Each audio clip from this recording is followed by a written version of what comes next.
folks, I'm going to go ahead and remove the camera. Holy crap, we just had another unbelievably enjoyable flight. I enjoyed this Blade 230S so much, it's, as I sometimes say, I'm surprised it's legal. I'm surprised it's, let's look at the helicopter. I have so much fun flying this Blade 230S that I'm surprised it's legal. Okay, there you go. So there's the DXE that comes with it. Works superb for the helicopter. It's all I need. It's all I need for now.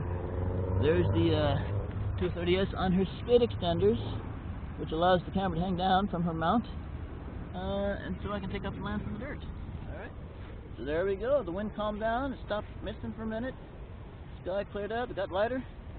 So this ought to be the first real 100% full test. I repeat, this ought to be the first real 100% full test of the Caddx Dolphin Starlight digital video recorder and onboard flying with the 230X. Onboard flying with the Blade 230S V2, carrying that camera.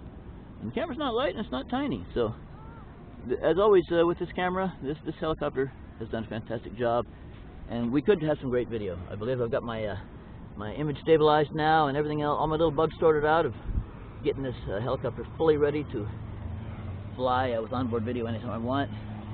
And these little skid extenders are the final touch. Alright, thanks for watching. This is Mark at Copters and Crawlers, RC, Pacific Northwest, signing off. I'm going to try to turn off the camera. You're going to have to see me again. I'm sorry about that. I apologize.